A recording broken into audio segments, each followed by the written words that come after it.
to have to get used to her new name, Mrs. Selby. It sounds strange, unreal, but it is real. She has the marriage certificate in the bag slung across her back. It was a short, businesslike ceremony conducted at the magistrate's office in Colombo, not the sort of thing she had dreamed of as a child. There was no silk or lace, no flowers to hold, or rose petals scattered in her hair. But they are husband and wife. That's all that really matters. A feather of grey smoke wafting up to the clouds tells her she is close to the dockyard.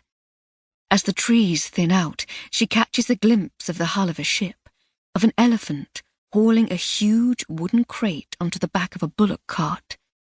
As she reaches the place where jungle moss gives way to cobblestones, she breathes in a heady mix of smells: tar, cinnamon, musk and pepper, the fresh dung of animals, and the stink of drains. Men with nothing but strips of grimy cloth wound round their waists clamber up and down gangplanks like busy ants, shouting and whistling as they go about their work. She feels the baby stir. One tiny arm emerges from the sling, the fingers opening and closing like a sea anemone. She lays a protective hand over the tiny ear, shielding it from the yells and curses of the coolies. She needs to find a quiet spot to wait until it's time to board the ship. There is an enormous clock in the custom house. She sits on a bench, sandwiched between a large Sinhalese woman in a red sari and a miserable-looking boy with a cage full of live chickens on his lap. As the minutes tick by, a knot of anxiety tightens inside her. Nearly 1:30. They are due to sail at 2:15. Some of the passengers are already forming a line at the gate in anticipation of boarding. What will she do if the gate opens and he hasn't arrived? A ship's horn blasts and the baby opens its eyes, a frown puckering its forehead. To forestall tears, she gets to her feet, climbing over the suitcase the woman in the sari has dumped in front of her. She walks back and forth, trying to rock the child to sleep once more.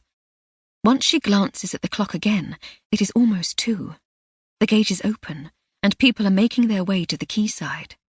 The boy with the chickens is just going through, and the woman is a distant red blur against the looming white of the ship. She hurries to the window at the back of the custom house, craning her neck to see over the tangle of glistening brown bodies, elephants and bullocks. Where is he? The plantation is only half an hour away by rickshaw, and he promised to be with her an hour before they sailed. Then she sees a face she recognizes in the crowd. Not him. The turbaned man coming toward her is his bearer, Chaminda Vas. Her heart leaps at the sight of him. Henry can't be far behind. She waves to catch his eye and runs to meet him at the door. "Missy!" He sounds out of breath. He isn't smiling. The set of his mouth makes her stomach churn. "Where's the Sahib? Is he outside?" "He sent a message, Missy. He's been delayed. He asked me to make sure you were comfortable on board. He will join you shortly." She looks at him for a moment, trying to see beyond his eyes.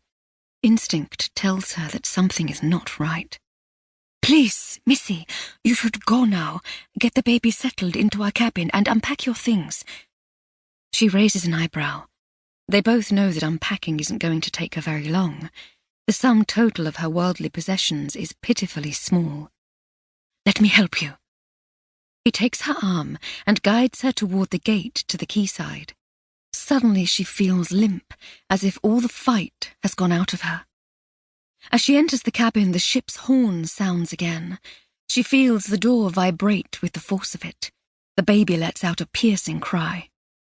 "I can see him, Missy!" Chaminda Vas is peering through the porthole. "I'll go and fetch him. You stay here with the baby." Sinking onto the bunk, she unwraps the cloth that holds the child, rocking the tiny body in her arms as she crosses the narrow strip of floor that lies between the bed and the porthole. It is difficult to make out the figures on the quayside, so misted is the glass with salt from the voyage across.